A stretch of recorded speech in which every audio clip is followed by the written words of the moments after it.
Bismillahirrahmanirrahim. Assalamualaikum warahmatullahi wabarakatuh. Innal hamdalillah wassalatu wassalamu ala Rasulillah Sayyidina Muhammad ibn Abdullah wa ala alihi wa ashabihi ajma'in, amma ba'd. A'udzu billahi minasyaitonir rajim. Bismillahirrahmanirrahim. يا أيها الذين آمنوا لا تأكلوا أموالكم بينكم بالباطل يا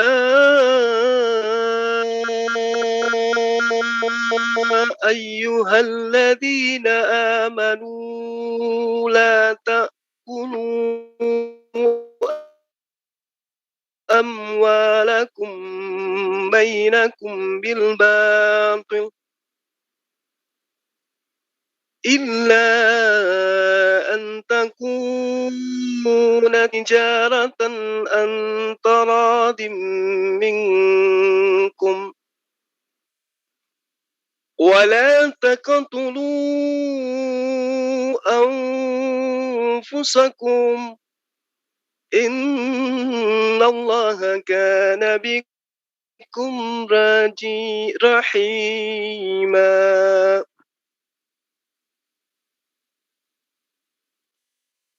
بسم الله الرحمن الرحيم.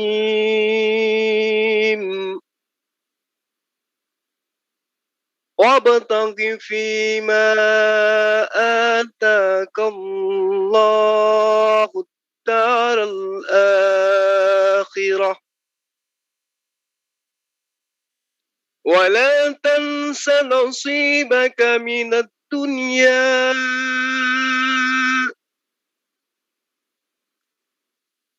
وأحسن كما أحسن الله إليك ولا تبتغ الفساد في الأرض إن الله لا يحب المفسدين. Shadaqallahul azim. Sahabat-sahabat sekalian, puji syukur kita panjatkan kehadirat Allah Subhanahu wa taala. Berkat rahmat, hidayah dan kasih sayang Allah sehingga tercurahkan ke atas muka bumi ini melalui ajarannya yang tertuang, tersimpul, tersirat di dalam ayat suci Al-Quran yang kemudian melahirkan sebuah jalan, melahirkan sebuah konsep, melahirkan sebuah tatanan, yang melahirkan sebuah asas yang kemudian disebut dengan sebutan asas Islam. Sahabat-sahabat sekalian, salam serta taslim senantiasa kita ucapkan untuk junjungan kita Rasulullah Muhammad sallallahu alaihi wasallam. Seorang nabi, khatam nabiyyin, yang telah mengajarkan umat manusia membedakan antara yang hak dan yang batil, mengajarkan manusia untuk menjadi makhluk paripurna di dalam melaksanakan tugasnya selaku khalifah di muka bumi ini.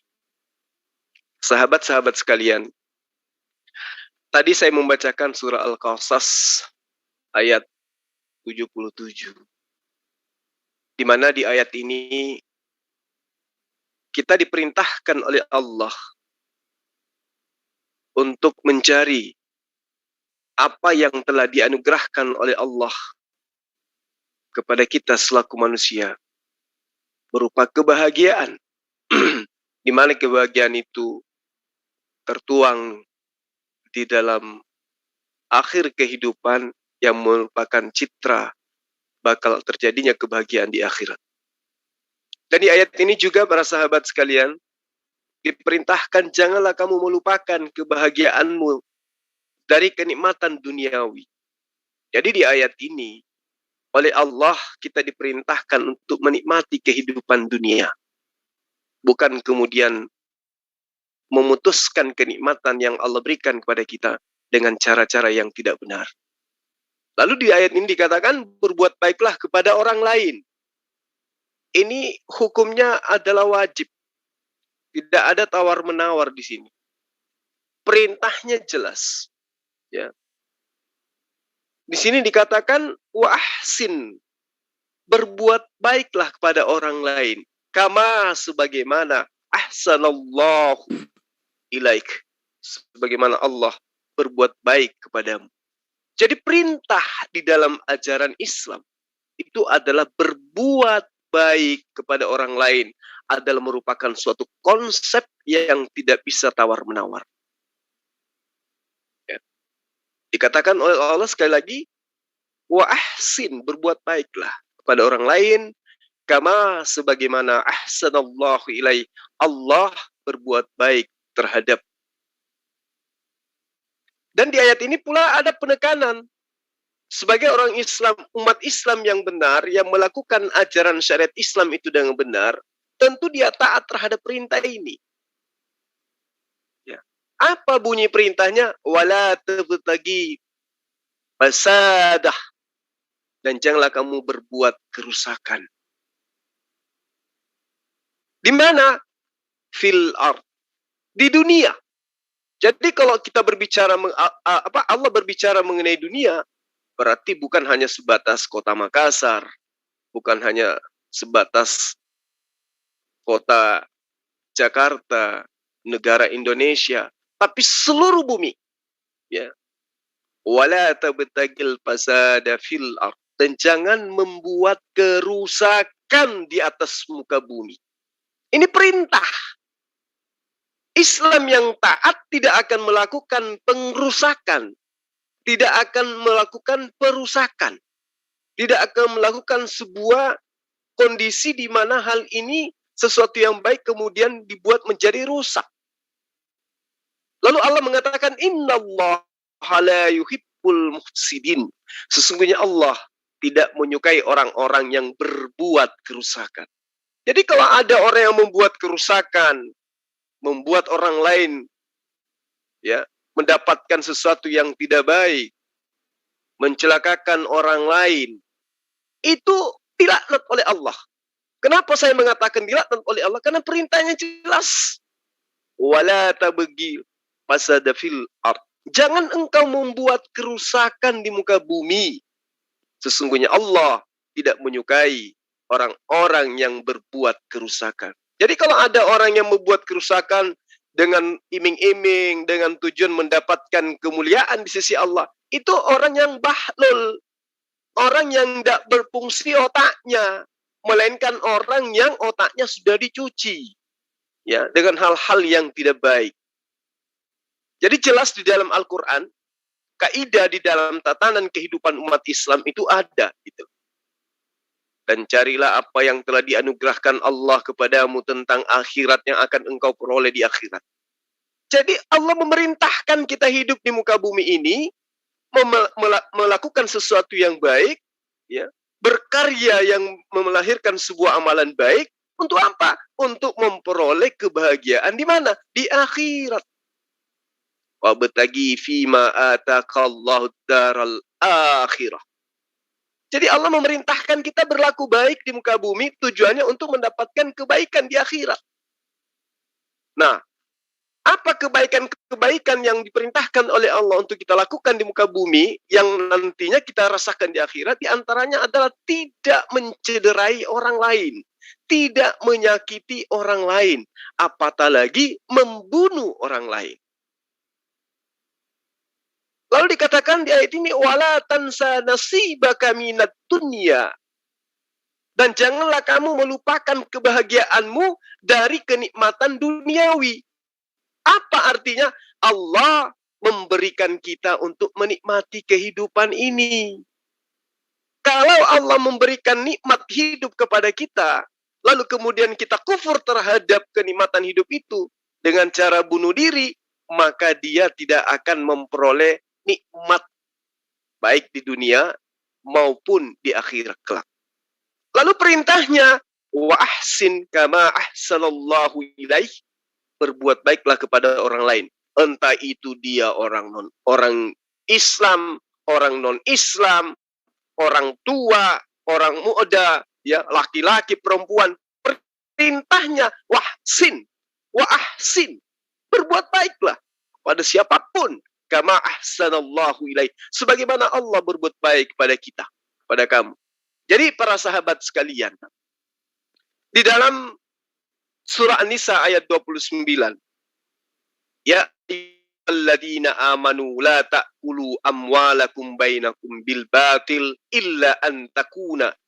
Ya, di situ diterangkan, hai orang-orang yang beriman, janganlah kamu saling memakan harta sesamamu dengan jalan yang batil, kecuali dengan jalan perniagaan yang berlaku dengan suka sama suka di antara kamu. Lalu apa kata Allah di dalam ayat ini? Wala taqtulu anfusakum, dan janganlah kamu membunuh dirimu. Ini perintah. Ketika ada perintah, ada penekanan dari ayat-ayat Allah. Wala taqtulu, jangan kau membunuh anfusakum, dirimu. Ya. Innallaha kana bikum rahima, sesungguhnya Allah adalah Maha Penyayang bagimu. Ini perintah. Jadi kalau ada orang yang melanggar perintah ini orang kufur, ingkar terhadap perintah Allah. Apa akibatnya? Kekal di neraka. Apakah ada dalilnya? Ada. Siapa yang mengatakan dalil-dalil yang kemudian menjadi sebuah panutan dalam kehidupan umat Islam? Rasulullah Muhammad SAW menguraikan apa yang menjadi dalil wahyu yang diterima. Man qatala nafsah, ya, dikatakan di situ di dalilnya, barang siapa yang bunuh diri dengan besi atau dengan apapun, maka besi yang tergenggam di tangannya akan selalu ia arahkan untuk menikam perutnya di dalam neraka jahanam secara terus-menerus, dan ia kekal di dalamnya. Jadi orang yang bunuh diri, jelas oleh Rasulullah Muhammad SAW dikatakan, dia akan menyiksa dirinya dengan alat yang digunakan untuk membunuh dirinya itu secara terus-menerus, dan ia kekal di dalamnya. Ini pernyataan siapa? Pernyataan Rasulullah Muhammad SAW. Ya. Hadis sahih riwayat Muslim. Barang siapa yang bunuh diri dengan cara meminum racun, maka ia akan selalu menghirupnya di neraka jahanam, dan ia kekal di dalamnya. Barang siapa yang bunuh diri dengan cara terjun dari atas gunung, maka ia akan selalu terjun ke neraka jahanam, dan dia kekal di dalamnya. Barang siapa yang bunuh diri, barang siapa yang bunuh diri, barang siapa yang bunuh diri dengan cara apapun, kata Rasulullah Muhammad SAW, mereka akan secara terus-menerus melakukan hal itu di dalam neraka jahanam, dan mereka kekal di dalamnya. Khalidina fiha abada. Ini tidak ada keraguan. Jadi secara tekstual di dalam hadis, ya, berkaitan dengan perintah yang dianjurkan oleh Allah di dalam surah An-Nisa, maka manusia itu tidak boleh bunuh diri. Perintahnya Islam yang benar, maka tentu paham dalil ini. Kenapa? Karena dalil ini bukan dalil yang dibuat tahun 2001. Pernyataan Rasulullah Muhammad SAW ini bukan diada-adakan oleh umat Islam. Pernyataan dengan tegas oleh Rasulullah Muhammad SAW ini dinyatakan 1400 tahun yang lalu. Jadi kalau ada manusia hidup di zaman sekarang, tahun 2001, lalu kemudian mengambil sebuah tindakan membunuh dirinya dengan mengatasnamakan agama, itu orang bahlul. Karena dalilnya dia tidak tahu. Dalilnya sangat jelas, barang siapa yang membunuh dirinya dengan besi, dengan racun, dengan apapun itu, maka dia akan melakukan itu terhadap dirinya di neraka secara terus-menerus, dan dia kekal di dalamnya. Jadi kalau ada yang kemudian mengatakan pelaku bom bunuh diri itu mengatasnamakan agama, itu salah. Kalau mengatasnamakan doktrin golongan tertentu mungkin iya. Tapi kalau mengatasnamakan dinul Islam, itu salah, itu sesat. Dan itu penggiringan opini untuk kemudian menjelek-jelekkan citra Islam. Di dalam ajaran agama Islam, perihal membunuh, itu diatur di dalam peperangan. Jadi kalau umat Islam itu pingin kali merasakan bunuh atau dibunuh, tunggu pada masa perang. Karena itu diatur di dalam ajaran agama Islam. Tidak bisa melakukan sebuah tindakan di luar daripada apa yang disyariatkan Islam. Kalau melakukannya, maka apa yang dikatakan oleh Al-Quran? Dia akan mendapatkan siksaan di neraka, tidak mendapatkan nikmat di kehidupan dunia, dan akan mengalami siksaan secara kekal, terus-menerus di dalam api neraka. Ini saya terangkan terlebih dahulu, supaya kita bisa mengetahui bahwa apa yang terjadi kemudian di alam semesta ini, khususnya di Indonesia, dengan tragedi-tragedi yang mengatasnamakan Islam, lalu kemudian itu dianggap sebagai tindakan yang mengatasnamakan agama. Itu salah. Tapi kenapa mereka yang melakukan hal itu selalu mengatakan kalimat-kalimat yang berkaitan dengan ujaran-ujaran yang ada di dalam agama Islam. Misalnya Allahu Akbar, Subhanallah, dan seterusnya. Alasannya, karena umat Islam itu dari sejak lahir, ya, kalimat-kalimat yang pertama kali yang dia dengarkan itu adalah kalimat-kalimat yang berkaitan dengan Islam. Baru lahir, baru keluar dari rahim ibunya, sudah diperdengarkan kalimat Allahu Akbar. Allahu Akbar, Allahu Akbar. Allahu Akbar, Allahu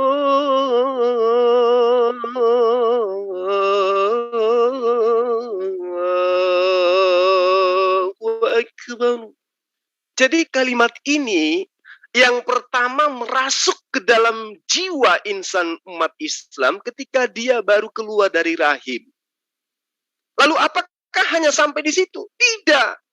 Tidak seperti agama di luar Islam. Selalu mengatakan puji Tuhan, puji Tuhan. Tapi dia tidak pernah memuji Tuhan. Hanya mengatakan puji Tuhan, sanjung Tuhan, sanjung Tuhan. Tapi dia tidak pernah menyanjung Tuhan. Hanya mengatakan sembah Tuhan, sembah Tuhan. Tapi dia tidak pernah menyembah Tuhan. Puji Tuhan, puji Tuhan. Tapi sama sekali dia tidak pernah memuji Tuhan. Kalau umat Islam mengatakan puji Tuhan, umat Islam lantas mengatakan Allahu Akbar. Allah Maha Besar. Subhanallah, Maha Suci Allah.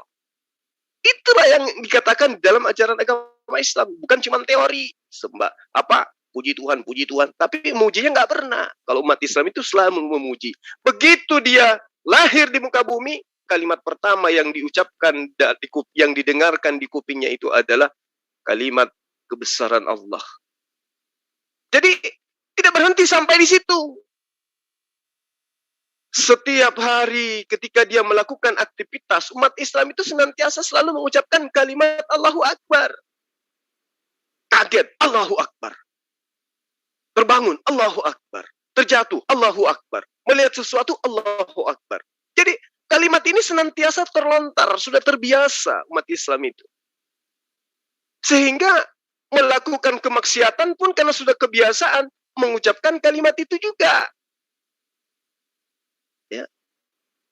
Memuliakan, membesarkan sang penciptanya gitu loh. Karena ini sudah kebiasaan. Tetapi bukan berarti ketika dia mencuri ayam, seseorang itu dengan mengucapkan Allahu Akbar, agamanya yang mengajarkannya maling ayam. Bukan. Bukan berarti ketika dia melakukan perzinahan misalnya, ketika dia datang ke rumah seorang wanita yang bukan muhrimnya dengan mengucapkan Assalamualaikum, Islam dia, tetapi bukan Islamnya yang kemudian mengajarkan dia melakukan perzinahan. Seperti itulah adanya. Ya, ketika ada orang yang melakukan sesuatu kemungkaran dengan mengucapkan Allahu Akbar, bukan Islam yang mengajarkan itu. Karena Islam sudah jelas ya, mengajarkan bagaimana kemudian orang-orang Islam itu berlaku dalam kehidupannya sehari-hari. Hadis Bukhari dan juga Ahmad dan serta beberapa hadis dari Muslim juga itu diterangkan sangat jelas. Dahulu ada seorang laki-laki sebelum kamu mengalami luka. Lalu dia berkeluh kesah, kemudian dia mengambil pisau. Lalu dia memotong tangannya. Kemudian darah tidak berhenti mengalir sampai dia mati. Allah Azza wa Jalla kemudian berfirman, hambaku mendahuluiku terhadap dirinya. Aku haramkan surga baginya. Hadis riwayat Al-Bukhari. Coba. Rasulullah Muhammad sallallahu alaihi wasallam bersabda dari Jundub bin Abdullah. Dahulu ada seorang laki-laki sebelum kamu yang mengalami luka. Lalu dia berkeluh kesah tentang luka itu. Kemudian karena putus asa dia mengambil pisau. Lalu dia memotong tangannya yang terluka itu. Dengan harapan lukanya itu, kesakitannya itu bisa menyembuhkan dirinya. Niatnya baik. Kemudian darah itu tidak berhenti mengalir sampai dia mati. Lalu Allah Azza wa Jalla berkata, hambaku mendahuluiku terhadap dirinya, maka aku haramkan surga baginya. Na'udzubillah, summa na'udzubillah. Apatah lagi mereka yang melakukan aksi-aksi teror, mengatasnamakan Islam, dengan mimpi masuk ke surga. Itu dari mana judulnya? Ya. Lalu kemudian seperti dalil yang saya katakan tadi, barang siapa bersumpah dengan agama selain Islam dalam keadaan dustanya, maka dia sebagaimana yang dia katakannya. Barang siapa membunuh dirinya dengan sesuatu, dia akan disiksa dengan sesuatu itu di dalam neraka jahanam. Melaknat seorang mukmin seperti membunuhnya, dan barang siapa menuduh seorang mukmin dengan kekafiran, maka ia seperti membunuhnya. Ini jelas dalilnya. Ya. Jadi orang yang membunuh dirinya dengan cara apapun, itulah yang dia rasakan di akhirat kelak, di neraka kelak, dengan secara terus-menerus tanpa batas dan dalam kehidupan yang kekal. Ini yang perlu saya infokan kepada sahabat-sahabat sekalian. Lalu bagaimana sikap kita terhadap orang-orang yang melakukan mengatasnamakan jihad? Apakah orang-orang yang menganggap bunuh diri itu boleh dikategorikan sebagai perbuatan yang berkenan di hadapan Allah, yang kemudian bisa disebut sebagai jihad? Sesungguhnya para sahabat, bunuh diri dengan cara apapun, dengan meledakkan diri bersama dengan bom misalnya, bukanlah sebuah bentuk pembelaan agama Islam ataupun jihad. Bukan. Aksi bom bunuh diri seperti itu dapat jelas dikatakan sebagai penyimpangan atau pelanggaran terhadap syariat Islam.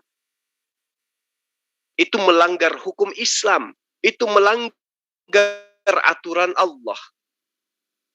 Orang yang melakukan bom bunuh diri, menghabisi nyawa orang lain juga, ya, yang belum tentu bersalah.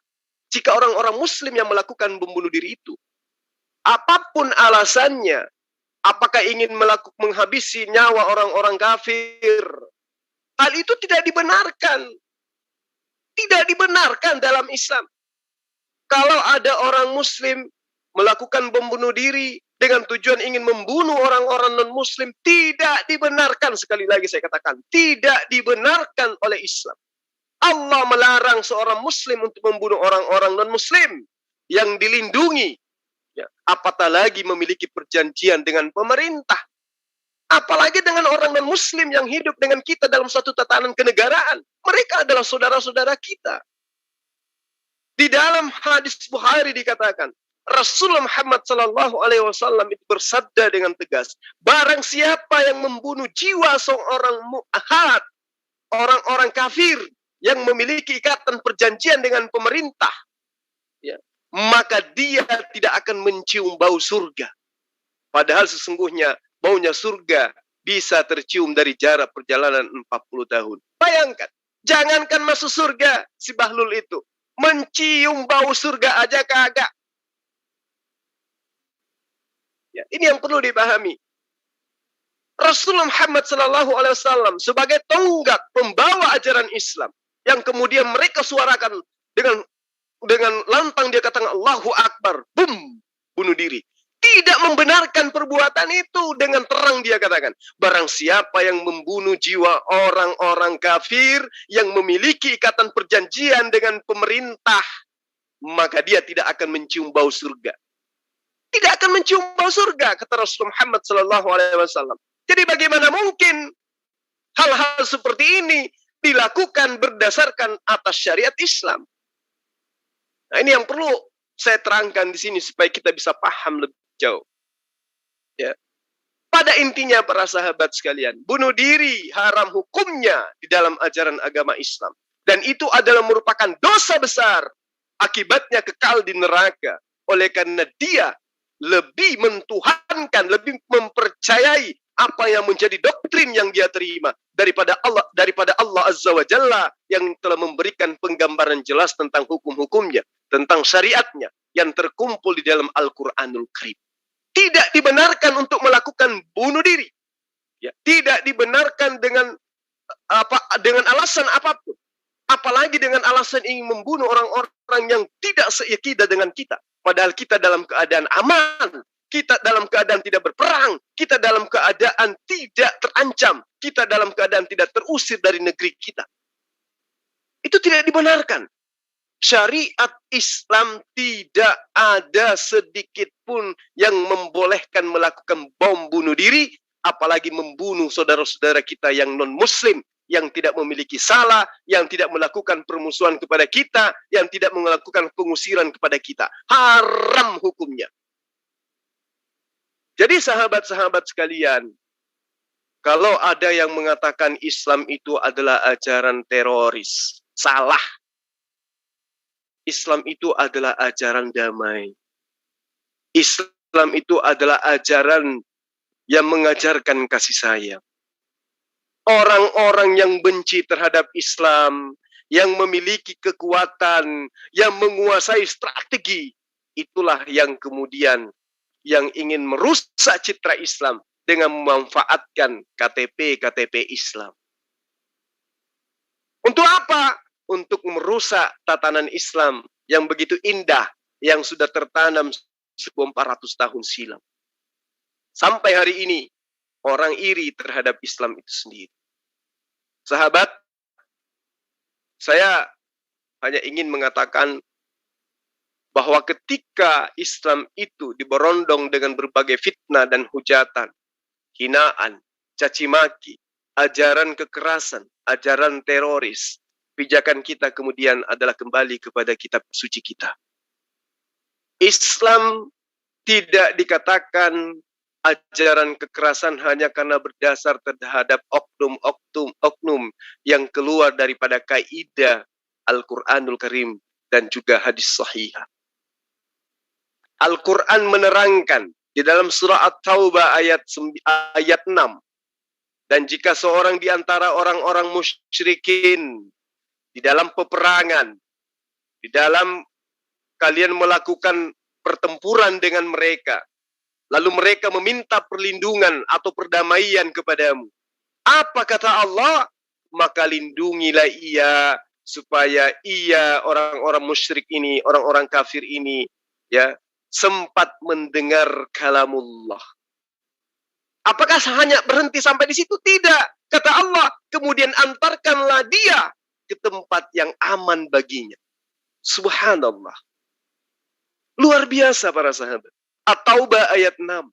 Jika seorang di antara orang-orang musyrik di dalam perang meminta perlindungan, perdamaian kepadamu, maka lindungilah dia, supaya dia sempat mendengar firman Allah. Kemudian antarkanlah ia ke tempat yang aman baginya. Demikian itu disebabkan mereka kaum yang tidak mengetahui. Sahabat-sahabat sekalian, di zaman sekarang, jenderal perang mana, dari tentara-tentara negara mana yang bisa mengucapkan kalimat ini pada saat jenderal itu dalam keadaan berperang. Paling tidak, sang jenderal akan bilang kepada tentaranya, jika musuh mau damai, biarkan mereka pergi. Jika musuh ingin berdamai, maka berhenti menembaki mereka. Biarkan mereka pergi. Tetapi di Al-Quran tidak. Al-Quran menerangkan secara spesifik. Perintahnya jelas. Jika musuh menginginkan damai, berikan pada mereka. Kemudian jangan biarkan mereka pergi sendiri. Melainkan kawallah mereka sampai kepada tempat mereka menemukan tempat yang aman. Subhanallah. Maha suci Allah. Islam begitu indah. Sampai dalam peperangan pun diatur sedemikian rupa. Jadi kalau masa perang aja Allah mengatur sedemikian indah seperti ini, bagaimana mungkin di dalam tubuh pengajaran Islam muncul ajaran teror? Lawang dalam perang aja diajarkan semulia ini. Dan jika seorang di antara orang-orang musyrikin itu meminta perlindungan kepadamu, maka lindungilah ia supaya ia sempat mendengar firman Allah. Kemudian antarkanlah ia ke tempat yang aman baginya. Demikian itu disebabkan karena mereka kaum yang tidak mengetahui. Masya Allah. Maha benar Allah dengan segala firman. Jadi sangat luar biasa para sahabat-sahabat sekalian. Ya. Lalu kemudian di dalam surah Al-Mumtahanah ayat 8. Ini menarik dalil ini. Allah tidak melarang kamu untuk berbuat baik dan berlaku adil terhadap orang-orang yang tiada memerangimu karena agama dan tidak pula mengusir kamu dari negerimu. Jadi jika ada orang yang mengaku muslim tetapi memandang pihak non-muslim itu dengan sudut pandang kebencian, fanatisme, arogansi, sesungguhnya dia belum mengenal ajaran Islam dengan baik. Sekali lagi, jika ada orang yang mengaku muslim, mengaku muslimah, tapi memandang pihak non-muslim di luar daripada golongan umat Islam dengan sudut pandang kebencian, dengan sudut pandang fanatisme, dengan sudut pandang arogansi, maka sesungguhnya orang tersebut belum mengenal ajaran Islam dengan baik. Kenapa saya mengatakan seperti itu? Karena Islam itu identik dengan kitab sucinya. Harusnya. Maka saya katakan, di dalam surah Al-Mumtahanah ayat 8, Allah tidak melarang kamu berbuat baik dan berlaku adil terhadap orang-orang yang tiada memerangimu karena agama dan tidak pula mengusir kamu dari negerimu. Jelas bahwa prinsip di dalam Islam sangat menekankan perdamaian dan kasih sayang antar sesama manusia yang ada manfaatnya di dalam ketimbang perang dan permusuhan. Ini adalah merupakan suatu kaidah di dalam ajaran agama Islam. Indah sekali. Luar biasa Islam itu. Jadi kalau ada yang mengatakan Islam itu agama teroris, itu orang mimpi. Orang sementara tidur itu ngigau. Hanya karena melihat letupan bom yang KTP-nya Islam, berpenampilan Islam, lalu kemudian dia katakan Islam itu teroris. Pelakunya mungkin berKTP Islam, tetapi dia tidak mengetahui ya kebenaran yang mutlak, hakiki yang tercipta di dalam firman Tuhan berupa Al-Quran. Dia belum paham sampai ke sana. Surah Al-Baqarah ayat 193, terjemahannya seperti ini. Dan perangilah mereka itu, sehingga tidak ada fitnah lagi, dan sehingga ketaatan itu hanya semata-mata untuk Allah. Jika mereka berhenti dari memusuhi kamu, maka tidak ada lagi permusuhan, kecuali terhadap orang-orang yang saleh. Prinsipnya jelas. Bahwa di dalam Al-Quran memang ada ayat perang. Dan ini implementasinya, ya, pengaplikasiannya itu pada saat perang. Nah, di dalam surah Al-Baqarah, yang saya bacakan terjemahannya tadi, ayat 193. Ini sangat jelas. Ayat perang di dalam Al-Quran bukan dipakai untuk menyerang duluan tanpa sebab. Islam datang membawa pesan perdamaian. Oleh karena itu Islam menentang segala bentuk penindasan, segala bentuk teroris. Islam menentang itu dengan tegas. Islam tidak ada jalan untuk melakukan teror. Islam sudah diatur di dalam peperangan. Ketika menghadapi masa perang, cara-caranya, metodenya, ada prinsip-prinsipnya di dalam Islam. Jadi kalau bukan masa perang, umat Islam diharamkan untuk membunuh. Dalil yang awal tadi saya katakan dalam di pembukaan tadi, Al-Qasas ayat 77. Wabtagi fima atakallahu daral akhirah wala tansa nasibaka minad dunya. Lalu kemudian wa ahsin kama ahsanallahu ilaik wala tabtagil fasada fil ard. Fasada fil ard. Innallaha la yuhibbul mufsidin. Dalil ini adalah dalil yang mana jika umat Islam itu betul-betul memegang teguh kepada Al-Quranul Karim, maka tentu dia tidak akan pernah melakukan pengrusakan di muka bumi. Apalagi pembunuhan. Merusak saja tidak bisa. Apalagi melakukan pembunuhan terhadap insan yang tidak dibolehkan untuk dibunuh. Jadi sahabat-sahabat sekalian, apapun kemudian yang bergulir di luar sana tentang Islam, pegangan kita kemudian adalah Al-Quran. Tidak ada lain dan tidak ada yang bukan kecuali Al-Quran. Orang boleh mengatakan Islam teroris. Boleh mengatakan Islam radikal. Tapi yang mereka maksud itu adalah oknumnya. Bukan Islamnya. Islam begitu indah. Islam itu indah sekali. Sampai dalam kondisi peperangan pun diatur sedemikian rupa. Kalau kita melihat dalil-dalil dari kitab agama lain, bagaimana kemudian Tuhan memerintahkan membunuh apapun yang bernyawa. Jangan biarkan apapun yang bernapas. Bahkan sampai kepada binatang pun diperintahkan untuk dibasmi. Itu yang ada di dalam kitab agama lain. Tetapi di dalam ajaran agama Islam, subhanallah, begitu indah ayat-ayatnya. Begitu cantik ayat-ayat yang terurai dalam ayat suci Al-Quran. Ya. Orang yang membacanya dengan memahami, dengan menggunakan akal, maka dia akan meneteskan air mata. Dan perangilah di jalan Allah orang-orang yang memerangi kamu. Tetapi janganlah kamu melampaui batas. Subhanallah. Karena sesungguhnya Allah tidak menyukai orang-orang yang melampaui batas. Surah Al-Baqarah ayat 190. Kurang apa lagi coba? Dalam ayat ini, kita menemukan penegasan bahwa perang dalam ajaran Islam bukan dipakai untuk menyerang terlebih dahulu atau menindas kaum lain, apalagi menginvasi negara lain. Tidak. Bahkan, ya sahabat-sahabat sekalian, kepada mereka yang memusuhi Islam, agama damai ini tidak lantas membolehkan untuk pembalasan yang melampaui batas. Karena penghormatan Islam yang tertinggi terhadap kesatuan asal manusia yang seharusnya menjadi hiasan di dalam kehidupan Islam, maka itulah kemudian ajaran Rasulullah Muhammad SAW disebut kedamaian, kasih sayang. Karena kenapa? Pijakannya tidak lain dan tidak bukan adalah mencintai sama ciptaan Tuhan. Itulah Islam. Dan perangilah di jalan orang-orang yang memerangi kamu. Tetapi janganlah kamu melampaui batas. Orang yang memerangi Islam diperintahkan oleh Allah untuk balik memerangi. Tetapi tidak boleh melampaui batas. Itulah indahnya Islam. Jadi kalau ada mengatakan Islam itu teroris, Islam itu kekerasan, itu orang yang belum terbangun dari tidurnya. Belum paham tentang Islam yang sesungguhnya. Seperti dalil yang saya terangkan kepada sahabat-sahabat sekalian. Meski sahabat sudah tahu, tapi tidak apa-apa saya ingatkan. Dan jika seorang di antara orang-orang musyrik, orang-orang kafir, orang-orang non-muslim itu meminta perlindungan, perdamaian kepadamu pada masa peperangan, maka lindungilah ia supaya ia sempat mendengarkan kalamullah. Kemudian antarkanlah ia ke tempat yang aman baginya. Ini dalam masa perang. Ada musuh yang meminta perlindungan. Angkat tangan dia.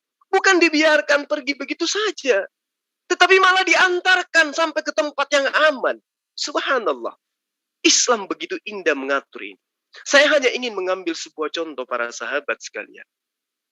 Ya, supaya kita bisa melihat dengan sudut pandang kita masing-masing. Benarkah ketika Islam itu melakukan ketika seseorang dengan mengatasnamakan Islam itu, maka apa yang terjadi kemudian Islamlah yang menjadi alasan orang itu melakukan sebuah tindakan kekerasan? Tentu tidak. Itu tidak bisa dijadikan sebagai alasan. 2019 tahun silam, 1442 2019 ya, tahun 2019 maksud saya.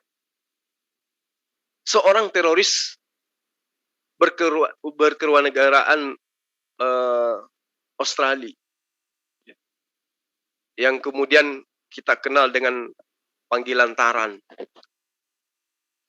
Beliau di tahun 2019 membantai kurang lebih 50 orang muslim yang ada di dalam masjid. Ini terjadinya di Selandia Baru. Dia menggunakan senjata. Senjatanya ada lambang salib. Ya, serangan yang dilakukan itu membabi buta. Menargetkan 2 masjid di saat orang lagi sholat Jumat. Ya. Pasca daripada serangan si Taran ini, itu kemudian tidak memunculkan adanya slogan Kristen itu agama teroris. Padahal pelakunya adalah Kristen. Senjatanya banyak tertuliskan kata-kata yang berkaitan dengan nuansa-nuansa Kristen. Tapi apa yang terjadi? Tidak ada foto-foto korban jiwa atau jejak darah yang ditampilkan dengan benar. Sementara serangan Taran ini disiarkan secara langsung di media sosial. Serangan yang menggambarkan kebrutalan yang dihadapi umat Islam, ya, dimunculkan berkali-kali di media virtual dan juga televisi. Tapi apakah kemudian disebut Kristen itu teroris? Meski senjatanya itu sudah ada tulisan yang ditulis sendiri oleh Taran, ada logo yang digambarkan sendiri oleh Taran, logo salib. Lalu kemudian dia masuk menyerang dalam masjid, membabi buta, membunuh 50 orang. Apakah kemudian itu disebut teroris Kristen itu adalah teroris? Sementara bom yang meledak kemudian membunuh dirinya sendiri, kemudian Islam yang dijadikan sebagai kambing hitam, di mana keadilannya di situ? Tapi bagi Islam itu adalah hal biasa. Karena Islam tahu tidak akan mungkin orang di luar Islam senang terhadap Islam sebelum Islam itu hancur di hadapan mereka. Nah, saya hanya ingin mengatakan seperti ini. Apa yang dilakukan oleh seorang yang bernama Taran beragama Kristen dengan bersenjatakan, dengan senjata lengkap, dengan logo-logo, dengan tulisan-tulisan yang lengkap seperti itu, apakah ini bisa dianggap sebagai kejahatan biasa? Atau tindakan terorisme? Kita melihat betapa pahitnya serangan yang dilakukan itu. Di masjid, dengan bangganya, dia live-kan. Itu menyakiti hati umat Islam sedunia. Tetapi, kita lihat, hampir semua politisi, baik barat maupun timur, itu diam. Media tidak menyatakan bahwa serangan itu adalah serangan teroris yang paling berdarah dalam sejarah Selandia Baru. Tidak ada itu. Kita tidak dapat mendefinisikan terorisme sebagai metode untuk mencapai tujuan politik dengan menggunakan kekuatan misalnya, atau kekerasan, atau intimidasi misalnya, ataupun ancaman. Seorang Kristen bernama Taran tidak hanya membantai orang-orang dengan merencanakan selama bertahun-tahun, sahabat. Namun dia juga membuat tulisan sebanyak 74 halaman tentang alasan mengapa setiap orang di luar ras kulit putih di barat itu harus dibunuh. Jika Taran bukan teroris, maka apa yang ia lakukan tidak disebut sebagai serangan teroris. Dan tidak ada yang menyebutnya sebagai serangan teroris.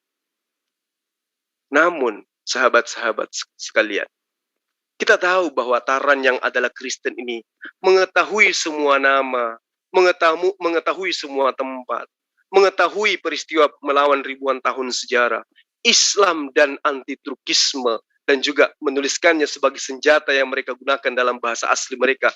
Itu jelas merupakan bukti lain yang mengejutkan bahwa dia melakukan itu dengan dukungan sesuatu yang besar di belakang. Jadi para sahabat sekalian, inilah hebatnya.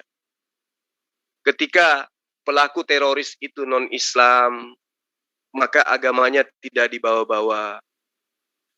Padahal Islam disebut teroris hanya karena ada kalimat Allahu Akbar di dalamnya. Islam disebut teroris karena pelakunya hanya menggunakan jilbab, menggunakan surban, dan seterusnya.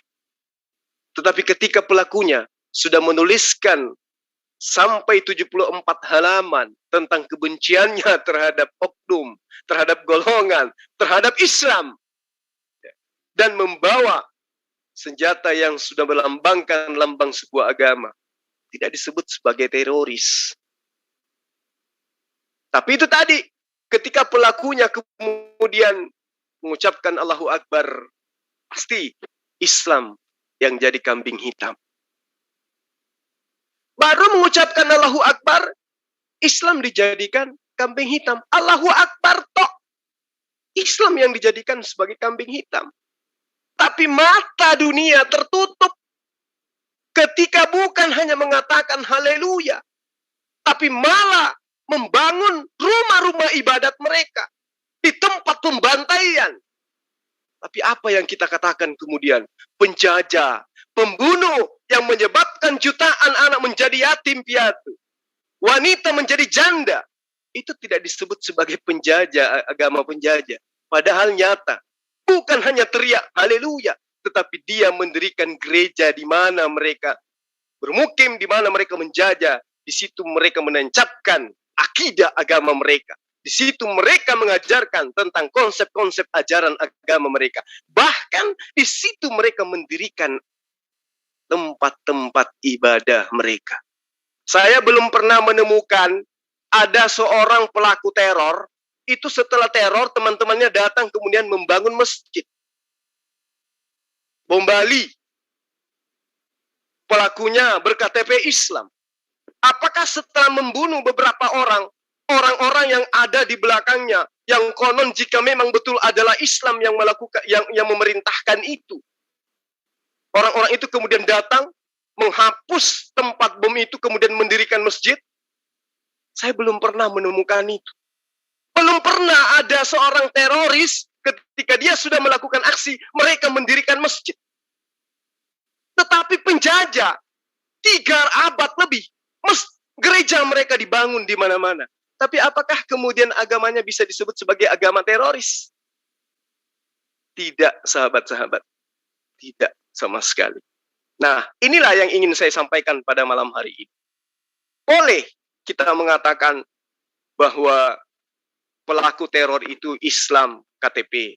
KTP-nya Islam. Boleh, karena itu memang fakta. Tetapi yang di luar sana, di negara yang mayoritas Islam, yang membunuh, yang meneror, yang memperkosa, yang merampok, yang mencuri, yang berzina, apakah KTP-nya Islam? Di negara di luar sana, di luar Indonesia, yang melakukan pembunuhan terhadap ayahnya, pembunuhan terhadap ibunya, pembunuhan terhadap adik-adiknya, terhadap keluarganya, ya, yang merusak tempat-tempat ibadah, yang melakukan teror bom, apakah KTP-nya Islam? Lalu apakah mereka bisa disebut agamanya sebagai agama teroris? Jadi ada kekuatan di luar daripada ini yang ingin menghancurkan citra Islam, sahabat-sahabat. Islam tidak mengajarkan seperti itu. Ada kekuatan yang menggunakan nama Islam untuk menghancurkan ajaran agama Islam, untuk mencoreng nama baik agama Islam. Tetapi kalau kita mengkaji lebih dalam tentang Al-Quran, tentang hadits, itu tidak ada yang bersentuhan dengan teroris. Islam sudah diatur sedemikian rupa, sehingga ajaran Al-Quran, ajaran hadits, itu bisa dijadikan sebagai sebuah asas negara. Kenapa? Karena hal perang itu telah diatur di dalam Islam. Sebaliknya, sehebat apapun sebuah negara yang penduduknya mayoritas non-Islam, tidak bisa menjadikan negaranya berasaskan terhadap agamanya. Berbeda dengan Al-Quran, berbeda dengan Islam. Inilah yang membuat orang-orang yang benci terhadap Islam semakin benci dan berupaya menjatuhkan citra Islam dengan cara apapun. Kerajaan-kerajaan yang ada di Nusantara ingin dihancurkan. Kerajaan-kerajaan Islam yang ada di Nusantara ingin dihancurkan. Kerajaan-kerajaan Islam ini ingin dihancurkan. Tapi apa faktanya? Bukan hancur, malah kerajaan-kerajaan ini bersatu untuk melawan penjajah yang KTP-nya juga ada. Dan di situ agamanya ada jelas. Kerajaan-kerajaan Islam di Nusantara ini bersatu malah mengusir mereka. Lalu kemudian ketika umat Islam berhasil mengusir mereka, apakah rumah ibadah mereka kita hancurkan? Tidak, bukan? Jadi sangat lucu kemudian ketika ada orang, ada oknum yang kemudian meledakkan bom di depan gereja, lalu kemudian Islamnya yang dihujat, agamanya yang dicaci maki. Sementara dulu, nyata-nyata 300 tahun kita dihujat, kita dihina, kita ditindas, kita dijajah. Begitu mereka berhasil kita usir, rumah ibadahnya kita abadikan. Rumah ibadahnya kita tidak ganggu, kita amankan. Kita persilahkan mantan-mantan pengikutnya, pekerja-pekerjanya yang sudah terlanjur ikut agama penjajah untuk datang ke tempat ibadah majikannya untuk tetap beribadah. Tidak kita ganggu. Kalau ajaran teroris itu memang ada di dalam tubuh Islam, habis sudah tempat ibadah mereka sebelum mereka menjamur. Kalau Islam itu mengajarkan kebencian, pribumi yang ikut kepada agama penjajah, begitu majikannya kita usir, pribumi ini akan kita hancurkan, akan kita ratakan dengan tanah. Faktanya tidak.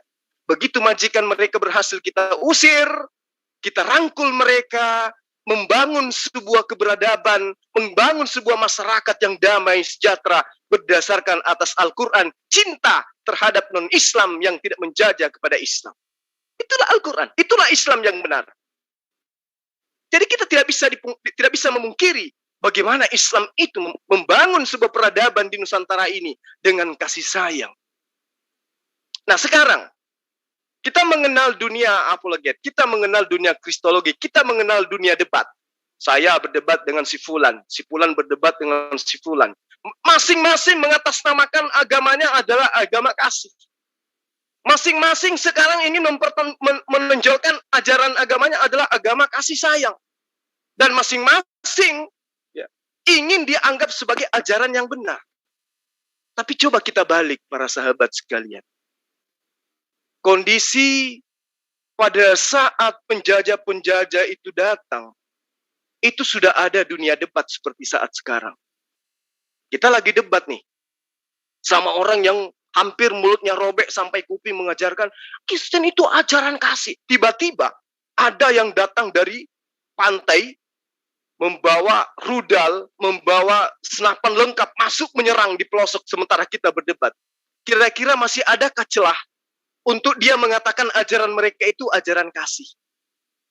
Tiba-tiba muncul berita di Jawa, kerajaan yang ada di Jawa dihancurkan oleh Belanda. Kira-kira masihkah mulutnya mau mengatakan ajaran mereka itu adalah ajaran kasih? Tiba-tiba muncul berita di Ambon, di Ternate, dikuasai oleh mereka. Beberapa raja-raja di sana, masyarakat di sana, mereka bunuh, mereka bantai dengan mengatasnamakan politik dan seterusnya. Masihkah mereka mau menjual bahwa agama mereka ajaran kasih? Gak mungkin. Justru dengan adanya persatuan kerajaan-kerajaan Islam di negara ini mengusir mereka, barulah kemudian sekarang merasakan kedamaian di Nusantara ini. Lantas kemudian tanpa malu-malu dia mengatakan, kami agamanya damai, kami agamanya kasih. Tanpa malu-malu dia melupakan sejarah kekelaman agama mereka. Jadi sahabat-sahabat sekalian, pelaku bom yang ada mungkin KTP-nya Islam. Ya, tapi itu bukanlah ajaran Islam. Islam mengutuk keras. Allah menjanjikan neraka jahanam kekal di dalamnya bagi orang yang melakukan bom bunuh diri. Dalilnya saya sudah bacakan. Rasulullah Muhammad Sallallahu Alaihi Wasallam pun mengatakan demikian. Bahkan orang-orang yang membunuh orang kafir, ya, yang tidak memerangi umat Islam, kata Rasulullah, jangankan masuk surga, mencium bau surga saja tidak. Jadi teror di dalam ajaran agama Islam itu tidak ada. Tidak ada teror di dalam ajaran agama Islam. Tidak dianut. Tapi kalau ada orang Islam yang kemudian mengaku Islam, mengatasnamakan Islam, membawa-bawa nama Allah, kemudian melanggar aturan Al-Quran, maka yang mana yang benar? Oknumnya atau Al-Qurannya? Yang menjadi pondasi syariat Islam itu sendiri. Tentu adalah Al-Qurannya. Karena itulah saya mengatakan, KTP dia boleh Islam. Dia melakukan teror dengan mengatasnamakan KTP Islam.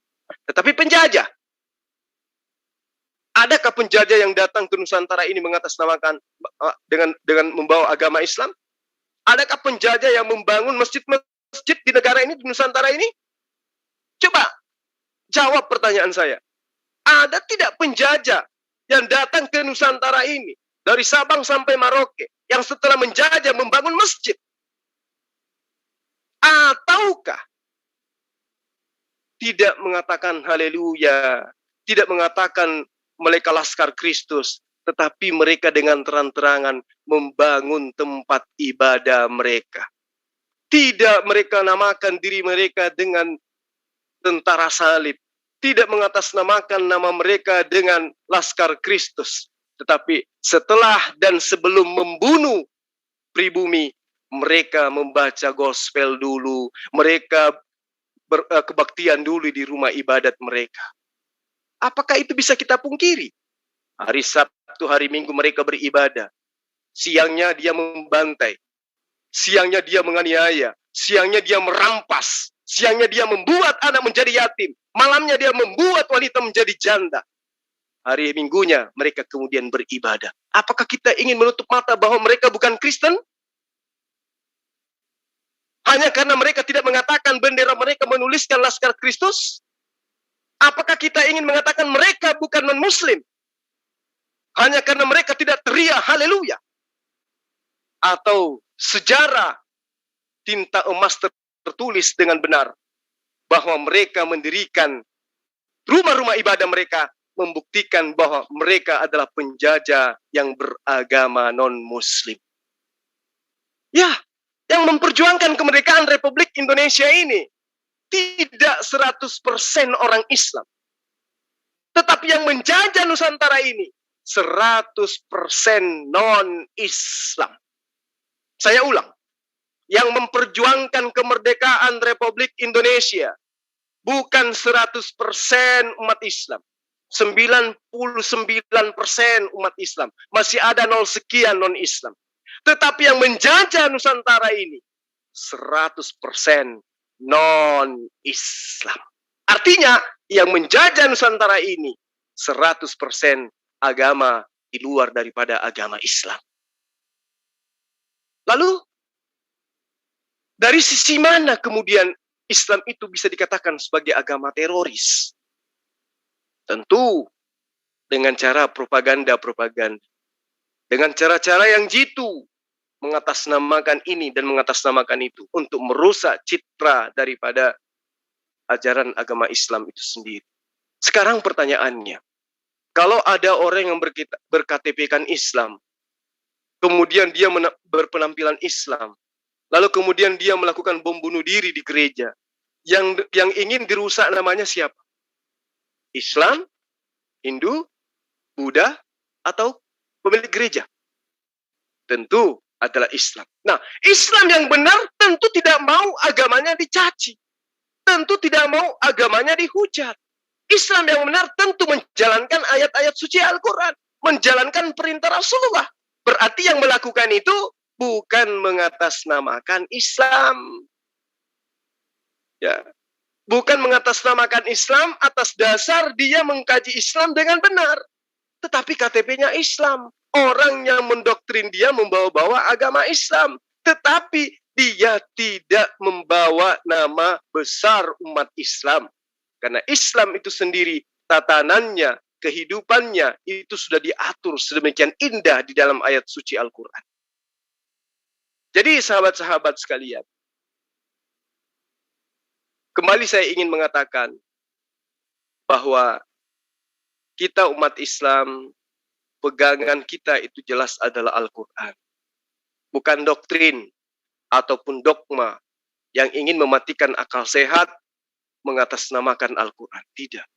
Umat Islam itu sholat karena dia tahu tuntunannya. Umat Islam itu puasa karena dia tahu tuntunannya. Jadi kalau ada orang yang melakukan sebuah amalan, tapi tidak ada syariatnya, tidak ada hukumnya, tidak ada tuntunannya di dalam Al-Quran dan hadis, meski jidatnya hitam, meski celananya jingkrak, ya, meski dia menggunakan pakaian Islami seperti apapun, kalau tindakannya tidak sesuai dengan syariat hukum Islam, maka dia dia melakukan itu bukan berdasarkan atas perintah dalam Al-Quran. Silakan Anda mencap Islam itu teroris. Silakan Anda mengatakan Islam itu radikal. Tetapi itu tidak akan pernah bisa merubah sejarah kelam kehidupan manusia. Itu tidak akan bisa merubah sejarah kelam yang tertulis dengan tinta emas. Bagaimana kemudian agama di luar Islam itu adalah agama kekerasan, agama penjajah, agama penindas, agama haus darah. Itu tidak akan pernah bisa. Hanya dengan mengatasnamakan Islam teroris. Kita kenal Perang Dunia Pertama, 17 juta manusia tewas. Itu disebabkan bukan oleh umat Islam. Perang Dunia Kedua, 50 sampai 55 jiwa manusia tewas. Juga bukan disebabkan oleh Islam. Nagasaki, bom atom, 200.000 manusia tewas di sana. Itu juga tidak dilakukan oleh Islam.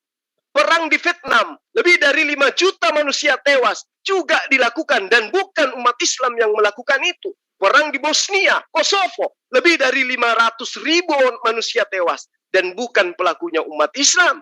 Perang di Irak, ya, 1,2 juta tewas, itu bukan dilakukan oleh umat Islam.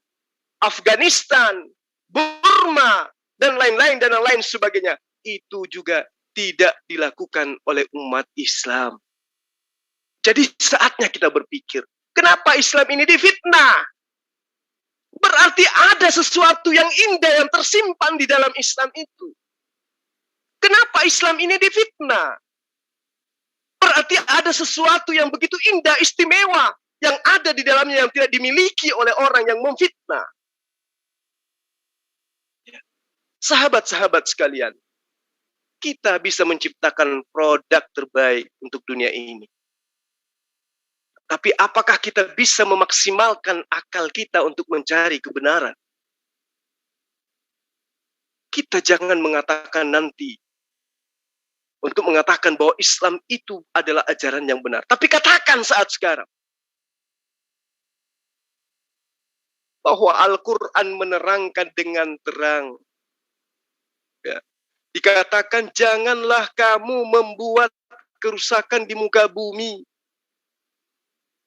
Itu perintah.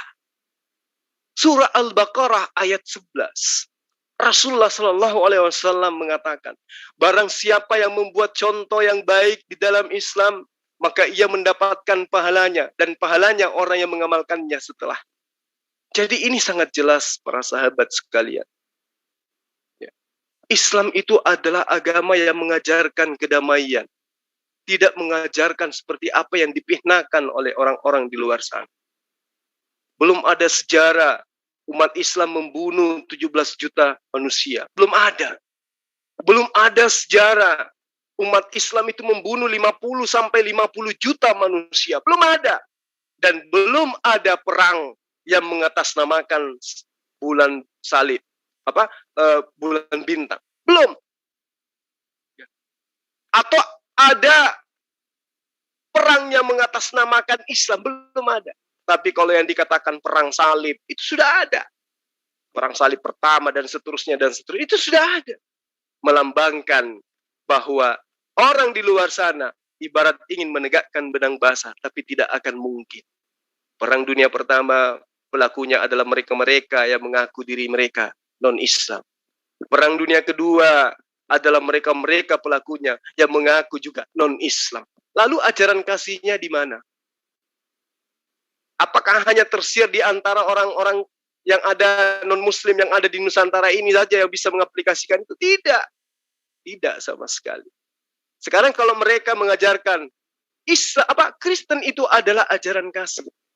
Kasihilah musuhmu sebagaimana engkau mengasihi dirimu sendiri. Pelaku bom adalah musuh semua manusia. Dikasihi oleh mereka. Tapi kalau umat Islam, kita kutuk pelaku bom. Kalau dia tidak, mereka malah mengasihi. Musuh kita adalah pelaku teroris. Nah, musuh mereka tidak ada. Karena semua pelaku yang mengakibatkan manusia harusnya bermusuhan dengan pelakunya. Mereka kasihi. Kasihilah musuhmu sebagaimana engkau mengasihi, lebih dari mengasihi dirimu sendiri. Jika pipi kirimu ditampar, berilah pipi kananmu. Artinya, kalau gereja yang satu dibom, berikanlah gerejamu yang lain untuk dibom. Itu maknanya. Tapi kalau Islam, jelas mengutuk keras perlakuan yang dilakukan oleh pelakunya. Apatah lagi mengatasnamakan Islam. Sekali lagi saya katakan, kenapa Islam itu difitnah? Itu karena ada yang terindah, ada sesuatu yang sangat luar biasa di dalamnya. Apa itu? Kasih sayang yang terbangun atas dasar asas hablum minallah wa hablum minan nas yang tidak dimiliki oleh agama lain. Mengapa Islam difitnah? Karena Islam itu syariatnya, hukum-hukumnya lengkap yang tidak dimiliki oleh agama lain. Kenapa Islam difitnah? Karena di luar sana sudah sadar dan sudah paham. Ternyata Islam itu adalah ajaran benar. Islam itu adalah agama datang dari Tuhan. Islam itu adalah agama penolong bagi umat manusia. Saya kira seperti itu, sahabat-sahabat sekalian. Kiranya apa yang menjadi sajian kita pada malam hari ini bisa kita jadikan sebagai pelajaran bahwa Islam itu adalah ajaran yang sudah ada dari 1400 tahun silam. Aturannya tidak mengalami penambahan dan tidak mengalami pengurangan. Jadi Islam sejalan dengan berjalannya waktu tidak pernah diajarkan untuk menjadi teroris. Kalau mau perang, silakan perang dengan kaidah-kaidah yang ada. Itu di dalam Islam. Tapi tidak diajarkan untuk menteror, mengganggu, membuat kerusakan, dan seterusnya. Ya, itu tidak ada di dalam ajaran agama Islam. Saya terakhir ingin mengatakan begini. Perancis pernah terjadi pembunuhan. Itu ratusan manusia. Pelakunya tidak disebut sebagai teror. Korban di Irak, pelakunya ya Amerika Serikat boleh dibilang dan sekutunya. Tidak dikatakan teror. Palestina, pelakunya adalah Israel. Terbukti tidak dikatakan sebagai teroris. Syria, Afghanistan, Moro, Patani, Rohingya, Kashmir, Chechnya, Bosnia, dan seterusnya. Pelakunya semuanya non-Islam. Korbannya nggak bisa dihitung lagi. Tapi mereka tidak disebut sebagai teroris. Ya, itulah indahnya Islam. Sesuatu yang baik, kalau melakukan sedikit saja celah, maka akan menghebohkan dunia. Sesuatu yang buruk, kalau melakukan sebuah keburukan, tidak ada yang mengheboh. Ya kan? Sesuatu yang harum, seketika tercium sedikit bau busuk, maka sedunia akan heboh.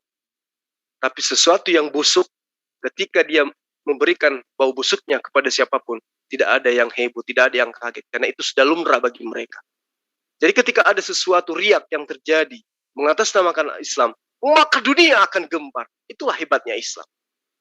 Yang luar biasa kemudian, ada Tuhan yang datang, dibunuh oleh makhluknya, tidak mengheboh. Yang heboh di luar sana, tapi tempat kejadiannya dibunuh, tidak ada yang mengheboh. Ini adalah sesuatu yang sangat luar biasa. Kalau bom yang hanya kecil, ya mengheboh mendunia, tapi ada Tuhan dibunuh oleh manusia, tidak ada yang heboh. Adem-adem aja, artinya ada kebohongan di situ. Jadi keluar dari tema, tapi nggak apa-apa, itu aja sebagai pelajaran bagi kita, bahwa subhanallah, Islam itu adalah ajaran yang indah, meskipun dihujat sana-sini dengan berbagai macam tipu daya, dengan berbagai macam upaya untuk menghujat Islam, merendahkan Islam, Islam insya Allah akan jaya. Dan saya katakan hari ini juga, kebangkitan Islam insya Allah akan bermula di Nusantara Indonesia. Allahu Akbar. Sahabat-sahabat sekalian, sekali lagi saya katakan, kalimat-kalimat yang tersusun yang kemudian saya ucapkan itu semuanya adalah sebuah kebenaran. Dan kalaupun ada yang khilaf, itu asalnya dari saya pribadi. Karena saya adalah manusia biasa. Yang paling inti yang ingin saya katakan kepada para sahabat sekalian, Allah sudah menerangkan di dalam Al-Quran seperti apa yang saya terangkan tadi. Carilah apa yang ada, yang telah dianugerahkan Allah kepadamu, yaitu kebahagiaan akhirat. Tentu dengan mengisinya dengan kebaikan, bukan dengan pengrusakan. Dan janganlah kamu melupakan kebahagiaanmu di dunia. Artinya nikmatilah umur yang diberikan oleh Allah. Jangan bunuh dirimu, ya, dan berbuat baiklah kepada orang lain sebagaimana Allah telah berbuat baik kepadamu. Dan janganlah kamu berbuat kerusakan di muka bumi. Sesungguhnya Allah tidak menyukai orang-orang yang berbuat kerusakan. Lalu kemudian di dalam surah An-Nisa Allah mengatakan, hai orang-orang yang beriman, janganlah kamu saling memakan harta sesamamu dengan jalan yang batil, kecuali dengan jalan perniagaan yang berlaku dengan suka sama suka. Innamal bai'u antaradik. Ya. Dan janganlah kamu membunuh dirimu sendiri. Sesungguhnya Allah adalah Maha Penyayang pada dirimu. Saya kira seperti itu ya sahabat-sahabat sekalian. Mudah-mudahan apa yang kita uraikan pada malam hari ini bisa membuka cakrawala kita, mengingatkan lagi pemahaman-pemahaman kita tentang Islam yang benar, bahwa Islam mengutuk keras tindakan-tindakan yang tidak dibenarkan oleh Islam, apalagi mengatasnamakan Islam. Rasulullah Muhammad SAW mengatakan, orang yang membunuh orang lain, orang yang melakukan bunuh diri, itu akan terus-menerus di dalam neraka jahanam melakukan hal yang sama terhadap dirinya, dan dia kekal di dalam neraka. Ini dalil yang sangat jelas. Umat Islam yang menggunakan akal tidak mungkin mau masuk ke dalam neraka, apalagi kekal di dalam. Umat Islam yang benar tidak mungkin melakukan pembunuhan terhadap dirinya, karena dia tahu bahwa itu adalah larangan oleh Allah dan hukumnya bisa kekal di dalam neraka. Saya kira begitu para sahabat sekalian. Terima kasih atas perhatiannya. Mohon maaf atas segala kekurangan.